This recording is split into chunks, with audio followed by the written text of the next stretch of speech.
ஒன்றிய அரசிடம் ஒரு தெளிவான திட்டம், மக்கள் இன்று மிகப்பெரிய அளவிலே பாதிக்கப்பட்டிருக்கக்கூடிய ஒரு சூழலிலே போரின் காரணமாக இந்த தட்டுப்பாடுகள் இன்னும் அதிகரிக்கக்கூடிய வாய்ப்புகள் இருக்கக்கூடிய ஒரு சூழலிலே மக்களுக்கு அத்தியாவசியமான எரிபொருள், பெட்ரோல், டீசல் இதுக்கெல்லாம் ஒரு சரியான திட்டத்தை வைத்திருப்பதாக தெரியவில்லை.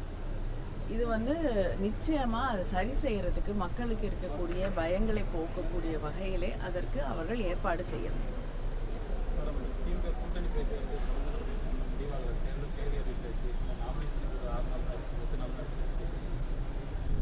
இல்லைங்க, பெரும்பாலும் எல்லா கூட்டணிகளும் முடிவு செய்யப்பட்டு உறுதி செய்யப்பட்டு விட்டது. இன்னும் 1-2 கூட்டணிகளோடு பேசிக் கொண்டிருக்கிறார்கள். அதுவும் விரைவிலே முடிந்துவிடும்.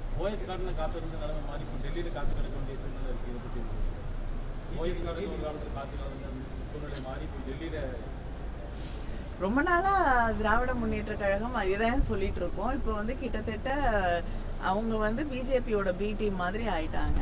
பிஜேபியோட அடுத்து அவர்களுடைய கூட்டணியிலே தான் இன்னைக்கு அவங்கள தலைமையில தான் இன்னைக்கு கூட்டணியே இயங்கி கொண்டிருக்கு. அதிமுக கூட்டணி பேர் இருந்தாலுமே அது கடைசியில பிஜேபியோட கூட்டணியின் தலைமையில் தான் அவர்கள் செயல்பட்டு கொண்டிருக்கிறார்கள் அப்படிங்கிறது தெல்ல தெளிவா தெரியும்.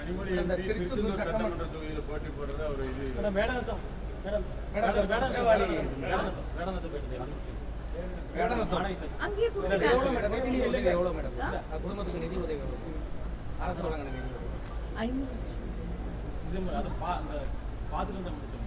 இல்லைங்க, அவங்க பெற்றோர்களை அதுக்கு பிறகு கைது செய்யப்பட்ட பிறகு, குற்றவாளி கைது செய்யப்பட்ட பிறகு சந்திக்க வேண்டும் என்பதற்காக போய் பார்த்தேன். விரைவிலே உச்சபட்ச தண்டனை அந்த குற்றவாளிக்கு வாங்கி தருவதற்கு எல்லா முயற்சிகளும் செய்யப்படும் என்ற உறுதியை அவர்களுக்கு தந்தது. இல்லைங்க, கூட்டணி பேச்சுவார்த்தை தொடர்ந்து நடைபெற்று கொண்டுதான் இருக்கிறது.